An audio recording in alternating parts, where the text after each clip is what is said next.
Afghanistan. War in the Hindu Kush. A war fought by the Soviet Union to prevent the spread of Islamic fundamentalism. Like Vietnam, a conflict dominated by the helicopter gunship. Unlike Vietnam, a hit-and-run guerrilla war, not all rebels could agree how to win.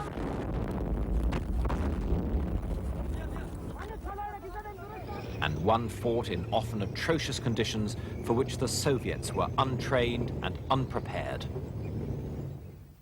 Afghanistan is a remote, landlocked country whose closeness to Iran's Islamic Revolution scared the Kremlin. It's also a wild, mountainous country with few metal roads. This lack of easy communications dictated a two-pronged invasion to secure the capital, Kabul, and the towns along the road system.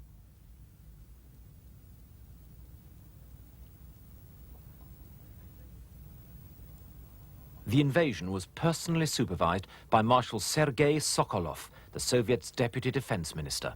Extensively experienced as a wartime tank general, he was a hawkish commander, but a conservative tactician who soon faced a federation of 24 major guerrilla groups. 1,800 T-62 tanks transported from the plains of Soviet Turkestan to the edge of the Hindu Kush Mountains. It's New Year 1980, and a Soviet army occupies a neighboring country. This was the limited contingent of Soviet forces in Afghanistan, the 40th Army, numbering 80,000 men now, but rising in time to 152,000, one-third the strength of United States forces at their peak in Vietnam. Over 2,000 armored fighting vehicles now began to make their presence felt on Afghanistan's few roads.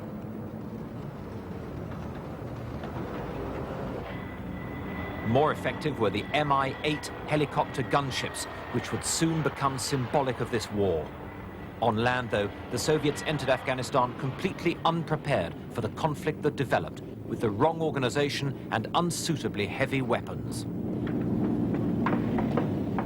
They said they'd been invited in to repel foreign intervention after a coup. In truth, President Hafizullah Amin was killed in his Darul Aman palace, not by Afghans, but by Soviet special forces, the Spetsnaz.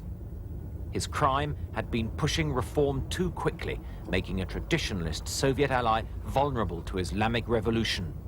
But even as they established radio communications, the message was getting back that this would be no easy intervention. The problem was the Afghan army, already demoralized by rebel attacks since communists seized power 2 years earlier. As the New Year blizzards swept in, so did the realization that this army was close to collapse. Now, the Soviets were forced onto the offensive as resistance grew sharply. This deeply traditional and xenophobic people, already alienated by Afghanistan's communists, grew more hostile because the new regime proved totally dependent on a foreign power. Many fled the towns to join the resistance and fight the invaders, the total exodus soon numbering hundreds of thousands. A major target would be the Soviets' main supply route to Kabul as it twisted through the Salang Pass and tunnel. This 3-kilometer structure was built to shelter the road from avalanches, but vulnerable to sabotage and ambush. But already split by tribes, the Mujahideen were soon divided further by rivalries for foreign patronage in money and weapons. They began with rifles last used against the British a century before, Lee Enfields, some made in Pakistan. There in the border town of Peshawar, a busy cottage industry sprang up as gunsmiths opened tiny workshops to make exact copies of all sorts of firearms. United States funding paid for firearms orders of up to 30,000 weapons at a time.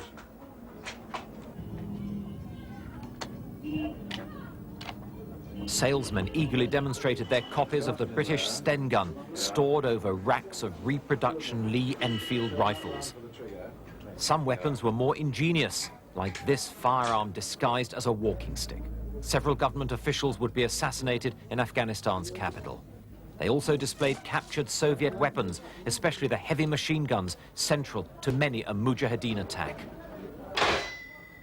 But most popular of all were the Kalashnikovs, known as Kalikovs by the rebels, who swore to fight or die. We want to fulfill our duties, and if we are killed, we are killed in the way of God Almighty. So we haven't lost anything. It's a victory by itself. So we are determined to fight to the last. The resistance concentrated much of its efforts close to the border with Pakistan, where Peshawar offered sanctuary and supplies. The Salang Pass and the Panjshir Valley saw concentrated action by Mujahideen groups reinforced along several key border routes. In early 1980, the Mujahideen resistance controlled 90% of the countryside, though popular outrage at the invasion provided more volunteers than they could arm.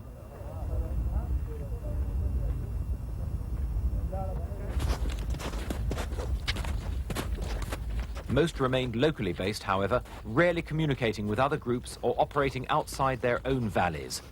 The Dushmans, as the Soviets called the Mujahideen, would be slow to develop sophisticated strategies, going beyond simple hit-and-run tactics. Helicopter patrols were one hazard of infiltration in these border valleys. Skilled at evasion, these Mujahideen could regard the interruption as a welcome rest on the arduous trek across the Kunar Valley. With no jungles or marshes to conceal movement, they took pride in their ability to melt into crevices in the craggy landscape. This simple craft gave them domination of the area. A Soviet armored patrol negotiates the rough valley road. Heavy armor frequently spearheaded divisional raids on rebel mountain strongholds, until the Soviets realized that they often lacked the gun elevation to engage the Mujahideen, yet remained vulnerable to rebels' rocket-propelled grenades. The destruction of villages and a series of Soviet offensives sharply depopulated the valleys. Here in the Panjshir, up to 50,000 people fled their homes, moving 80 kilometers into the high valleys, 3,000 meters up in the mountains. With no homes, many were reduced to living in caves.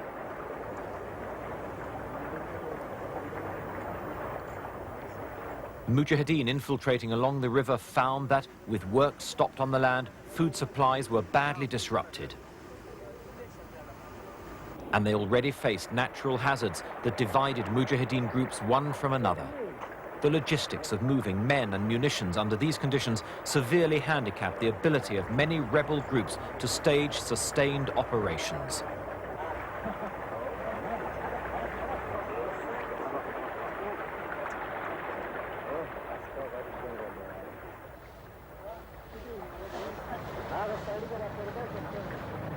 Patrolling helicopters had another role too. Thousands of butterfly anti-personnel mines were dropped to disrupt Mujahideen movements. Soviet strike jets added their firepower, called in here in retaliation for a Mujahideen ambush.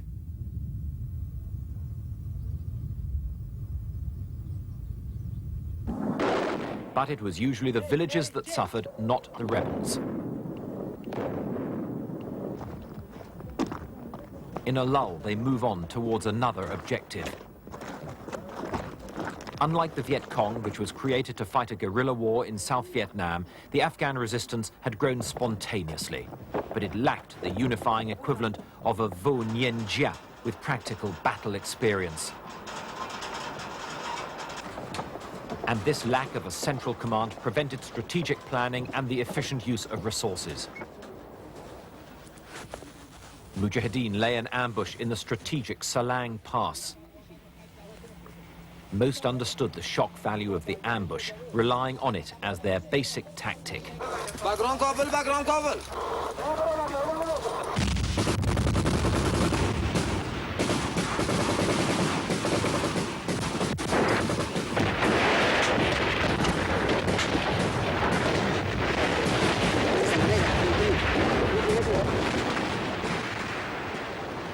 They were reasonably good at this form of action, usually targeting oil convoys as they hurried south to Kabul.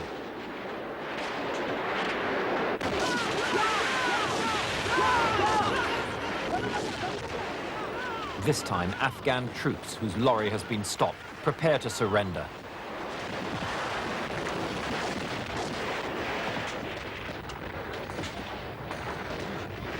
The Mujahideen order them to throw down their weapons.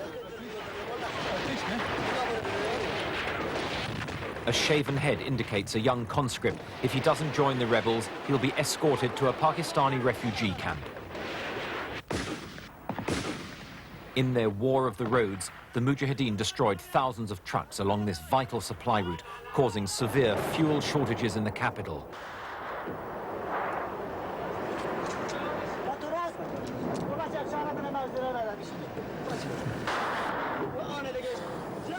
A glance at the instruction book and two rebels prepare to launch a rocket attack. In this most casual of strikes, rockets were aimed merely by being propped against rocks and fired by wires stuck to the casing with airstrip. This haphazard approach meant that sometimes the effects were simply a nuisance. 1, 2, 3.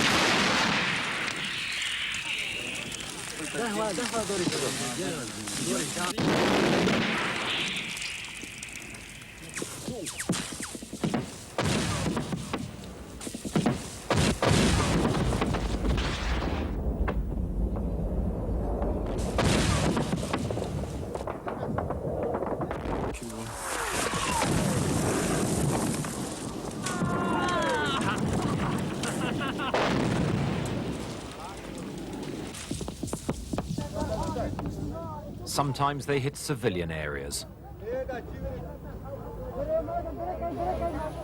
But they also hit the airport, disrupting the Soviet Union's vital air links. And burning fuel meant that more convoys would have to run the gauntlet of the now infamous Salang Pass.